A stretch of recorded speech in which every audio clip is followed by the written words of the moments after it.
Assalamualaikum warahmatullahi wabarakatuh.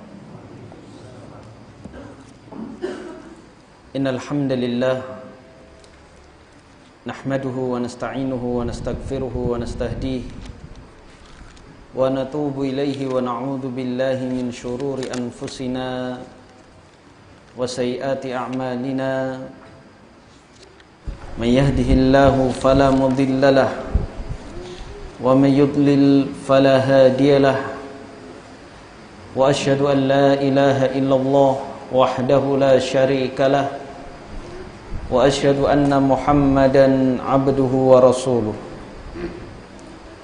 Ya ayyuhalladzina amanu taqullaha wa qulu qawlan sadida yuslih lakum a'malakum wa yaghfir lakum dhunubakum wa may yuti'illaha wa rasulahu faqad faza fawzan 'azima.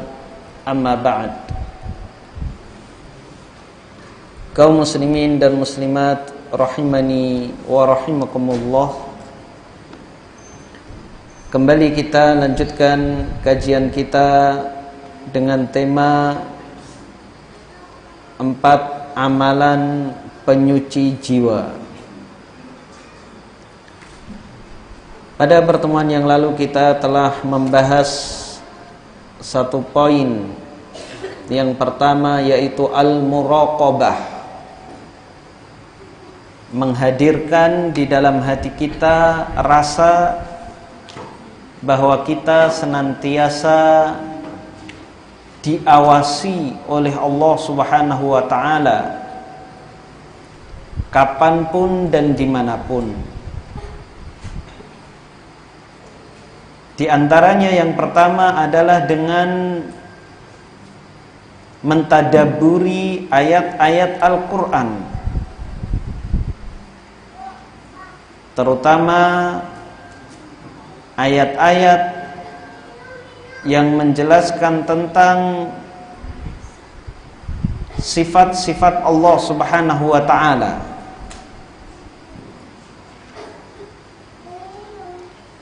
Kemudian yang kedua adalah dengan memperbanyak zikir kepada Allah Subhanahu wa ta'ala.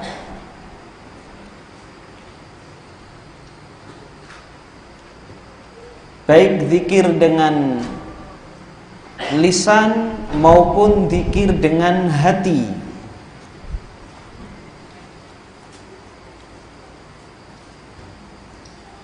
Allah Subhanahu wa ta'ala berfirman, wa amma man tazakka wa dzakara asma rabbih fasalla. Adapun orang yang menyucikan jiwanya dan ia berzikir kepada Allah, ingat kepada Allah, fasalla, maka ia menegakkan salat.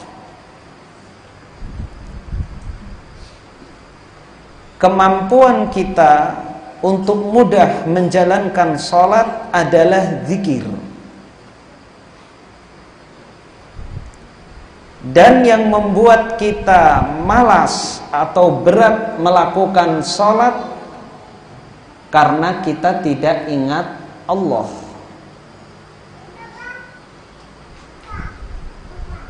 Maka panggilan untuk sholat didahului dengan zikir, mengagungkan Allah Subhanahu wa ta'ala.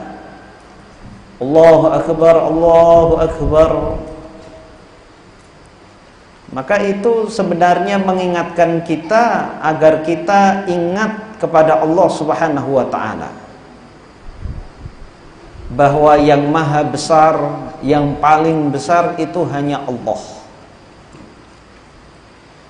Yang lain adalah kecil. Seluruh urusan dunia kita itu kecil. Maka ketika kita mengagungkan Allah Subhanahu wa ta'ala, hadir di dalam hati kita pengagungan kepada Allah, maka sholat itu menjadi ringan. Apa yang membuat sholat itu berat? Karena kita tidak ingat kepada Allah, luar biasa. Kita nggak akan ngira dengan kejahatan yang dia lakukan. Namanya luar biasa. Namanya Abdullah bin Ubay bin Salul. Siapa dia? Dedengkot munafik. Namanya Indah, hamba Allah, tapi tidak mencerminkan penghambaan diri kepada Allah Subhanahu wa ta'ala. Justru membangkang pada perintah-perintah Allah Subhanahu wa ta'ala. Namun bukan berarti nama tidak penting. Nama itu penting, karena ketika kita memberi nama kepada anak kita, itu adalah sebagai bentuk harapan kita kepada Allah agar anak kita kelak memiliki sifat sesuai dengan nama yang dia sandang. Maka Nabi SAW juga mengganti beberapa nama sahabatnya yang mengandung arti yang jelek. Dan Nabi SAW melarang nama-nama tertentu dijadikan nama untuk anak. Jadi nama juga penting, karena dengan nama tersebut kita dicatat oleh Allah Subhanahu wa ta'ala. Dengan nama tersebut kita dipanggil di dunia dan dipanggil di akhirat. Dan rapor kita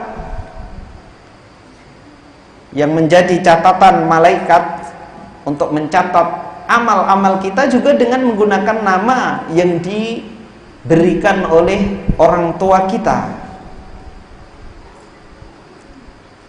Jadi nama juga penting. Namun sekali lagi, sering sekali manusia menyandang nama yang indah, namun akhlaknya bertolak belakang dengan nama yang dia sandang. Namun Allah Subhanahu wa ta'ala namanya pasti sesuai dengan sifatnya. Ar-Rahman, Maha Pemurah. Maka Allah Subhanahu wa ta'ala memiliki sifat pemurah. Ar-Rahim, penyayang. Allah Subhanahu wa ta'ala Maha menyayangi. Al-Ghafur, Maha pengampun. Allah Subhanahu wa ta'ala Maha mengampuni dosa sebesar apapun. Al-Basir, Allah Maha melihat sesuai dengan kemahasempurnaan Allah Subhanahu wa ta'ala dalam melihat. As-Sami', Allah Subhanahu wa ta'ala Maha mendengar sesuai dengan kemahasempurnaan Allah Subhanahu wa ta'ala dalam mendengar. Sya'nun an sya'n, suatu kejadian tidaklah membuat Allah lalai dari kejadian yang lain. Ini juga diantara perbedaan yang menonjol dari sifat Allah dengan sifat makhluk. Kalau sifat makhluk, ada suatu kejadian pasti melalaikan dari kejadian yang lain.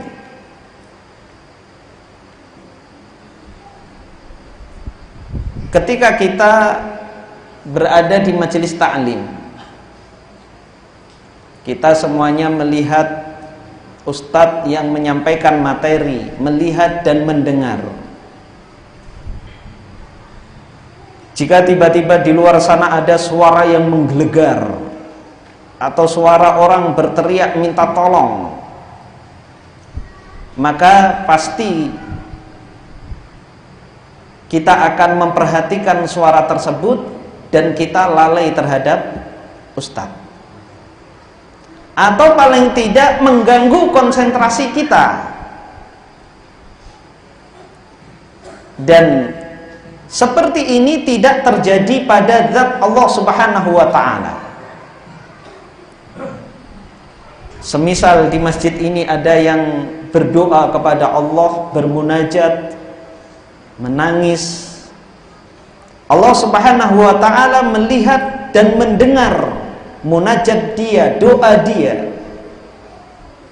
Di luar sana ada yang bermaksiat kepada Allah Subhanahu wa ta'ala. Allah Subhanahu wa ta'ala memperhatikan orang yang bermaksiat tersebut tanpa Allah lalai terhadap orang yang beribadah di dalam masjid ini. Dan dalam waktu yang bersamaan di dunia ini ada jutaan atau bahkan miliaran orang beribadah kepada Allah Subhanahu wa ta'ala dengan berbagai macam ibadah yang mereka lakukan. Ada yang sedang sholat, ada yang berpuasa, ada yang bersedekah, ada yang membaca Al-Quran, ada yang berzikir, ada yang membaca sholawat, ada yang berziarah kubur. Masing-masing dilihat dan diperhatikan oleh Allah Subhanahu wa ta'ala. Dalam waktu yang sama, miliaran manusia juga sedang bermaksiat kepada Allah Subhanahu wa ta'ala dengan berbagai macam kemaksiatan. Ada yang minum khamr, ada yang mencuri, ada yang berjudi dan lain sebagainya. Masing-masing diperhatikan oleh Allah Subhanahu wa ta'ala. Maka dari dua nama Allah Subhanahu wa ta'ala, As-Sami dan Al-Basir ini saja akan hadir muraqabah di dalam hati kita. Maka semakin banyak kita mempelajari nama-nama dan sifat-sifat Allah, maka kita akan semakin muraqabah. Ketika kita mempelajari nama Allah Subhanahu wa ta'ala Ar-Rahim, Maha Penyayang, dan kasih sayang Allah Subhanahu wa ta'ala Maha Luas, berbeda dengan kasih sayang manusia. Semakin banyak yang disayang, maka akan semakin berkurang.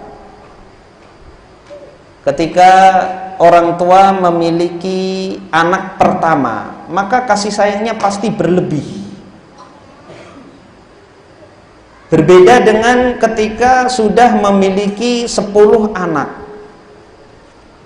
Ketika anak pertama, bantal jatuh, mengira anak jatuh. Begitu punya anak 7, bantal jatuh, anak jatuh dikira bantal jatuh. Itu manusia berkurang. Yang punya istri 1 dengan istri 4 juga beda. Yang tadinya 100% sekarang tinggal 25%. Jelas beda. Membutuhkan bantuan, dia segera membantu kita, baik harta maupun jasa. Maka ketika dia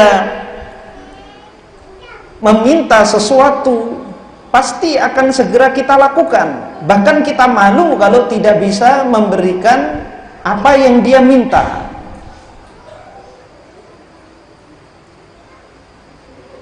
Bagaimana dengan Allah Subhanahu wa ta'ala yang setiap hari memberikan karunia rizki kepada kita yang tidak mampu kita menghitungnya? Maka apakah kita tidak malu bermaksiat kepada Allah Subhanahu wa ta'ala? Maka marilah kita mempelajari Asmaul Husna yang di dalamnya terdapat sifat-sifat Allah Subhanahu wa ta'ala. Dan buku yang paling bagus dalam permasalahan ini adalah kitab yang berjudul Fiqhul Asma'il Husna yang ditulis oleh Syekh Abdul Razak bin Badr Al-Abbad, salah seorang pengajar di Masjid Nabawi, dan alhamdulillah sudah diterjemahkan pula ke dalam bahasa Indonesia. Maka ketika kita mempelajari nama-nama Allah Subhanahu wa taala tersebut, maka akan hadir muraqabah di dalam hati kita.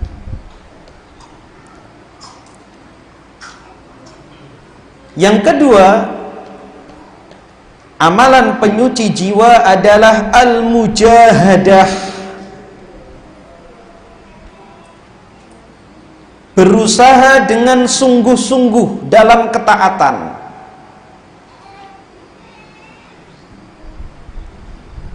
berupaya dengan keras, memaksa diri kita untuk taat kepada Allah Subhanahu wa ta'ala. Karena musuh kita itu ada 3. Yang pertama syaitan dari kalangan jin, yang kedua syaitan dari kalangan manusia, dan yang ketiga adalah hawa nafsu kita. Dan musuh yang terberat, kata Ibnul Qayyim, adalah hawa nafsu kita. Sebagaimana disebutkan di dalam surah Yusuf, innan nafsa la ammaratun bisu. Sesungguhnya jiwa itu senantiasa memerintahkan kepada kejelekan. Kalau musuh dari luar itu tidak seberapa daripada musuh dari dalam diri kita sendiri.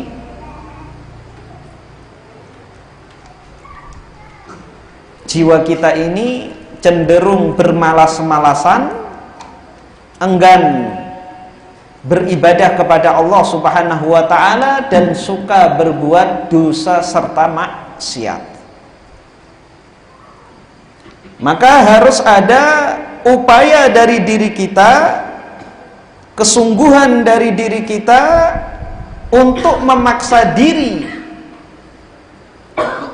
dalam ketaatan kepada Allah Subhanahu wa ta'ala. Ketika kita hadir di majelis taklim, dibacakan ayat-ayat Allah, disebutkan nama-nama Allah dan sifat-sifatnya, maka meningkat keimanan kita. Begitu pulang ke rumah, sering sekali kita lalai. Maka harus ada paksaan dari diri kita.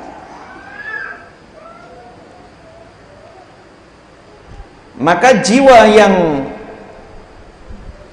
terus dipaksa dalam kebaikan, maka lama-lama akan menjadi baik. Sebaliknya, jiwa yang dibiarkan bermalas-malasan, berleha-leha, atau bahkan dibiarkan bermaksiat kepada Allah Subhanahu wa ta'ala, maka jiwa tersebut lama-lama akan mati. Maka meskipun banyak pendukung untuk berbuat kebaikan, kalau jiwa sudah mati, maka akan sulit untuk berbuat kebaikan. Seperti bulan Ramadan, setan-setan dibelenggu, namun masih banyak manusia berbuat dosa dan maksiat. Karena apa? Karena sebelum datangnya bulan Ramadan, 11 bulan jiwanya setia menjadi murid setan, tidak pernah dipaksa untuk taat kepada Allah Subhanahu wa ta'ala. Apapun yang diajarkan oleh syaitan, dia amalkan. Maka ketika datang bulan Ramadan, syaitannya diistirahatkan, dibelenggu, muridnya sudah pintar, nggak perlu guru lagi. Maka harus ada paksaan dari diri kita. Dan dalam bermujahadah, orang-orang yang beriman itu bertingkat-tingkat. Ada yang tingkat mujahadahnya telah mencapai pada titik mereka mampu merasakan manisnya beribadah, lezatnya beribadah kepada Allah Subhanahu wa ta'ala. Para nabi, para rasul, para sahabat, tabi'in, orang-orang saleh, justru mereka kecanduan dalam beribadah kepada Allah Subhanahu wa ta'ala.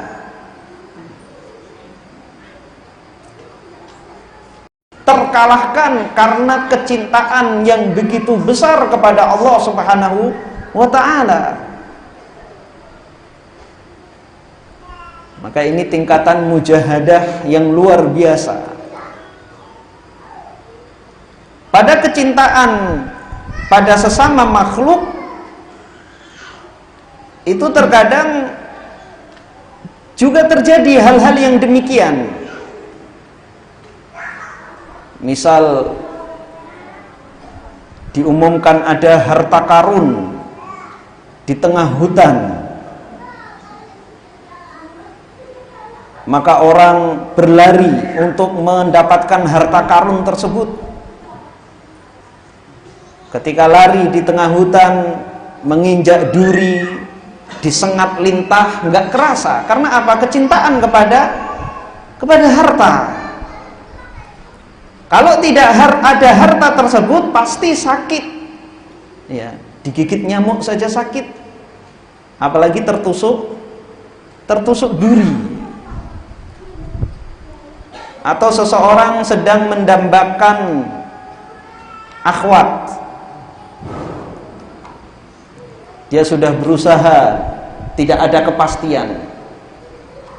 Tiba-tiba ada berita, kalau mau sekarang juga datang ke sini, ke rumah.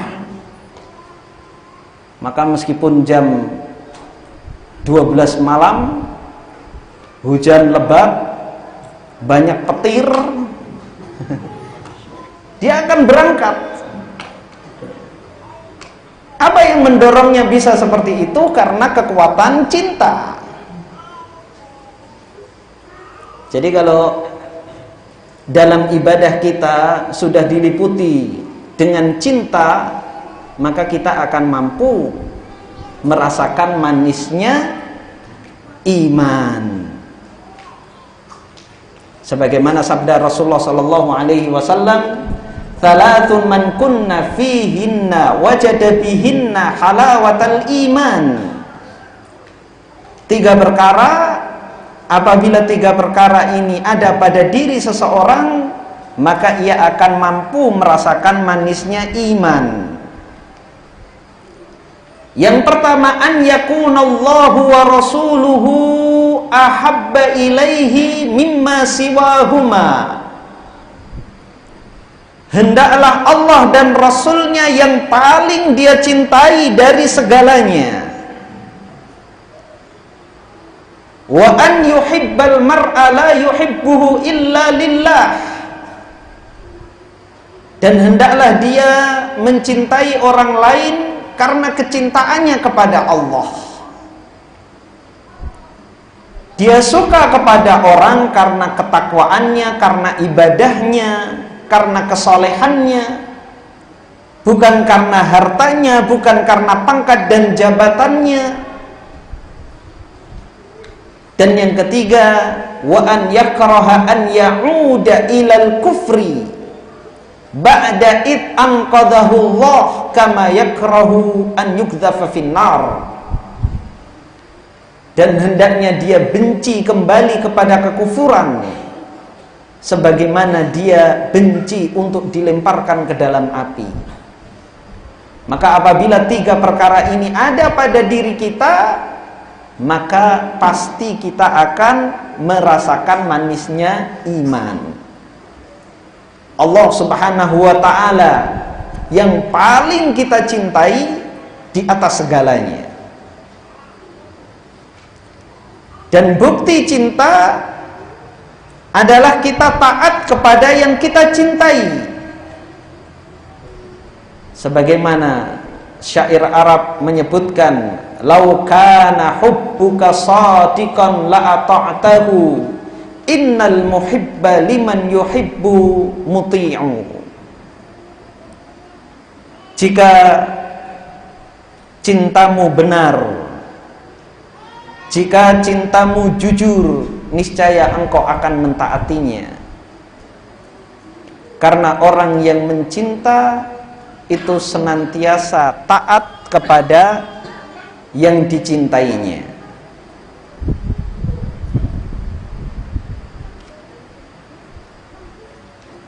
Kenapa kita berat dalam menjalankan ibadah? Tiada lain belum tumbuhnya cinta kita kepada Allah Subhanahu wa ta'ala.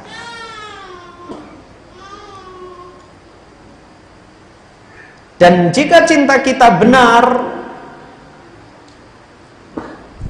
cinta kita kepada Allah tulus, maka kita akan mencintai sesama manusia karena kecintaan kita kepada Allah Subhanahu wa ta'ala,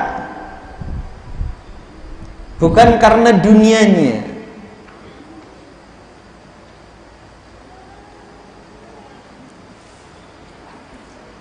Jadi orang-orang saleh, orang-orang yang bertakwa, mereka bermujahadah sampai pada titik mereka mampu merasakan kenikmatan beribadah, lezatnya beribadah. Namun demikian bukan berarti kita yang belum bisa merasakan manisnya beribadah, namun hawa nafsu mengalahkan kita. Maka dalam kondisi hati yang sakit ini, bagaimana kita menyikapinya? Apakah akan kita biarkan hati kita terus sakit, atau kita berusaha untuk mengobatinya? Silahkan adzan dahulu.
أشهد أن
Kita lanjutkan. Jadi jiwa kita ini seperti jasad kita. Ketika jasad sakit, semakin parah sakitnya, maka sakit yang lebih ringan itu tidak terasa. Ketika kita lihat banyaknya kelaparan yang melanda orang-orang di Ethiopia, Somalia, busung lapar, tertimpa lepra, penyakit yang ganas-ganas,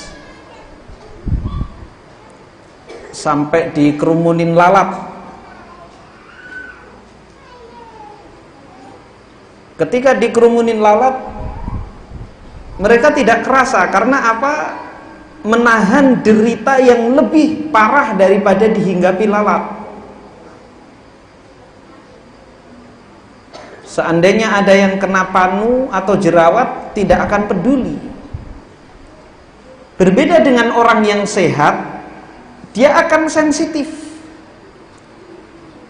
Ada penyakit sedikit saja mampu dia rasakan. Tapi kalau badan sehat, makan apapun nikmat. Ikan asin sambal terasi nikmat. Itu badan kalau sehat. Tapi kalau badan lagi sakit, ya, makan selezat apapun muntah. Maka ketika kita merasakan sakitnya badan kita, sakitnya jiwa kita, sakitnya hati kita, dan itu bisa dibuktikan dengan pahitnya kita menjalankan ibadah. Jadi kalau kita berat menjalankan ibadah, terasa pahit ibadah itu, berarti jiwa kita ini sedang sakit. Maka pengobatannya tiada lain adalah dengan memaksakan ibadah. Sebagaimana orang yang sakit, demam, dia tidak doyan makan muntah, maka harus dia paksakan. Orang yang sedang kena DB misalnya, dia paksa makan muntah, itu lebih baik daripada dia tidak makan sama sekali. Karena apa yang masuk itu berbeda dengan yang keluar. Meskipun di dalam hanya sebentar, itu sudah terserap oleh tubuh. Itu jauh lebih baik daripada tidak sama sekali. Maka begitu pula ketika kita merasakan hati kita sedang sakit, berat dalam menjalankan ibadah, kita paksakan diri kita untuk beribadah, meskipun belum kita merasakan manisnya dan lezatnya ibadah tersebut, belum sampai ke dalam hati, masih pada raga saja. Bacaan-bacaan sholat kita mungkin hanya baru sebatas di bibir dan lisan saja. Gerakan sholat kita hanya pada badan saja, takbir, ruku, iktidal, sujud, sampai salam, hanya sebuah gerakan. Itu masih jauh lebih baik daripada kita tidak melakukan sama sekali. Dan kalau kita bisa istiqomah dalam menjalankan mujahadah, kita paksa diri kita untuk taat kepada Allah, maka suatu saat pasti Allah Subhanahu wa ta'ala akan memberikan taufik kepada kita. Kita akan merasakan manisnya ibadah. Allah Subhanahu wa ta'ala berfirman di dalam surah Al-Ankabut ayat 69, walladzina jahadu fina lanahdiyannahum subulana. Dan orang-orang yang bermujahadah, orang-orang yang berusaha dengan sungguh-sungguh mencari keridhaan kami, niscaya kami akan tunjukkan jalan-jalan kami. Maka usaha apapun yang kita lakukan tidak akan sia-sia. Suatu saat kita akan menuai hasilnya. Mudah-mudahan Allah Subhanahu wa ta'ala memberikan taufik kepada kita agar kita bisa istiqomah dalam bermujahadah, sehingga kita kelak akan bisa merasakan manisnya dan nikmatnya beribadah kepada Allah Subhanahu wa ta'ala. Subhanakallahumma hamdika asyhadu an la ilaha illa anta astaghfiruka wa atubu ilaik. Assalamualaikum warahmatullahi wabarakatuh.